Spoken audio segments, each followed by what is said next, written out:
CMR shopping mall మన BHEL సర్కిల్లో మార్చి 20న energetic star Ram Pothineni గారిచే గొప్ప ప్రారంభం. రేవంత్ దెబ్బకు మల్లారెడ్డి అల్లాడిపోతున్నారా?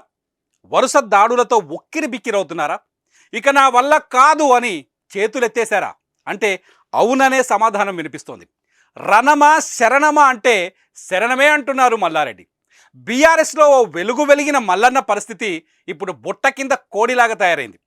కాంగ్రెస్ ప్రభుత్వంపై ఎదురుదాడి చేస్తారంటే చేతిలో చేయి వేసి హస్తం గూటికి వచ్చేందుకు ప్రయత్నాలు చేస్తున్నారు. సాలే గూట్లే అని అప్పట్లో రేవంత్పై రెచ్చిపోయిన మాజీ మంత్రి మల్లారెడ్డి నేడు రేవంత్ మావాడే, 10 సంవత్సరాల క్రితమే సీఎం అవుతాడని చెప్పా, నా ఫ్రెండ్ రా భాయ్ అంటూ కొత్త రాగం అందుకున్నారు. నేను పార్ట్ టైం పొలిటీషియన్ని, ఫుల్ టైం బిజినెస్ మెన్ను అంటూ మాట్లాడుతున్నారు. అసలు మల్లారెడ్డి మాటల్లో మార్పు వెనుక ఏం జరిగింది? కేసీఆర్ మా దేవుడు అన్న మల్లారెడ్డి ఇప్పుడు పక్క చూపులు చూడాల్సిన పరిస్థితి ఎందుకొచ్చింది?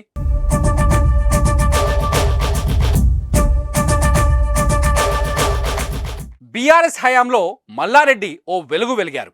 మంత్రిగా అతని హవా నడిచింది. అతడు ఏం మాట్లాడినా చేసినా సంచలనమే. అప్పటి విపక్షాలపై తనదైన శైలిలో విమర్శలు చేయడంతో పంచులు పేల్చేవారు. సీఎం రేవంత్ రెడ్డిపై కూడా మల్లారెడ్డి తనదైన శైలిలో అప్పట్లో విరుచుకుపడ్డారు. ఓసారి ఏకంగా తొడగొట్టి అసభ్య పదజాలంతో నిప్పులు చెరిగారు.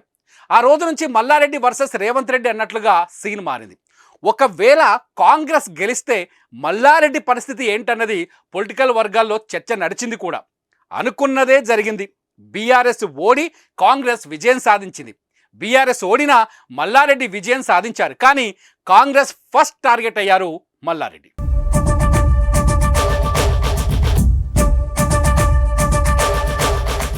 తెలంగాణలో కాంగ్రెస్ అధికారం చేపట్టాక మల్లారెడ్డిపై ఫిర్యాదులు వెల్లువెత్తాయి. అతను అక్రమాలకు పాల్పడ్డారంటూ బాధితులు బయటకొచ్చారు. గిరిజనుల భూములు కబ్జా చేశారనే ఫిర్యాదు నేపథ్యంలో షామీర్పేట్ పోలీస్ స్టేషన్లో మల్లారెడ్డిపై పోలీసులు SC/ST అట్రాసిటీ కేసు నమోదు చేశారు. తర్వాత పరిస్థితులు మరింత మారిపోయాయి. మల్లారెడ్డి అక్రమాలపై ప్రభుత్వం దృష్టి సారించి వాటిని కూలగొట్టింది. మల్లారెడ్డి అల్లుడి కాలేజీని అధికారులు నేల కూల్చారు. మల్లారెడ్డి మంత్రిగా అధికారాన్ని అడ్డు పెట్టుకొని 10 గుంటల స్థలాన్ని కబ్జా చేశారని, తన కళాశాలకు వెళ్లేందుకు రోడ్డు ఏర్పాటు చేశారని ఆ స్థలాన్ని మున్సిపల్ అధికారులు స్వాధీనం చేసుకున్నారు. ఇలా ఒకటి తర్వాత ఒకటి కష్టాలు మల్లారెడ్డిని చుట్టుముట్టాయి. మరోవైపు కాలేజీలో విద్యార్థులు ఎదురు తిరగడం, వారికి కాంగ్రెస్ లీడర్స్ మైనంపల్లి హనుమంతరావు లాంటి వారు మద్దతు పలుకుతుండడం మల్లారెడ్డికి కంటు మీద కునుకు లేకుండా చేసింది. తాజాగా IT అధికారులతో కూడా మరోసారి సోదాలు చేస్తున్నారు. ఈ పరిస్థితులే బీఆర్ఎస్ను వీడేలా చేసి మల్లారెడ్డిని కాంగ్రెస్ వైపు మళ్లిస్తున్నాయనో చర్చ మొదలైంది. ఇప్పటికే DK శివకుమార్, AICC నేతలతో సమావేశమైన మల్లారెడ్డి తాజాగా బీఆర్ఎస్ నేతలకు కూడా పార్టీ మార్పుపై క్లారిటీ ఇచ్చేశారు. ప్రస్తుత పరిస్థితుల్లో తాను పార్టీ మారక తప్పదని సహచర ఎమ్మెల్యేలతో ఆయన స్వయంగా చెప్పినట్టు తెలుస్తోంది.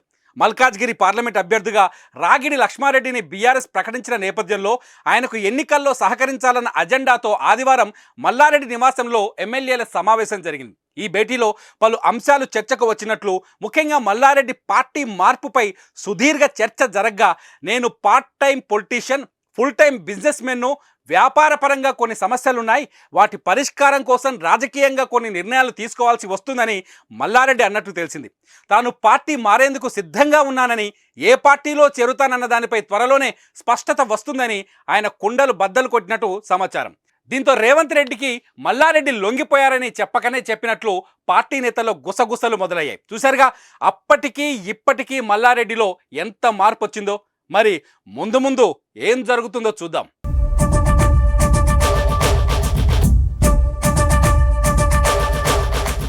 సుమన్ టీవీలో మీ పర్సనల్ అండ్ బిజినెస్ ప్రమోషన్స్ కోసం కింది నెంబర్కి కాంటాక్ట్ చేయండి.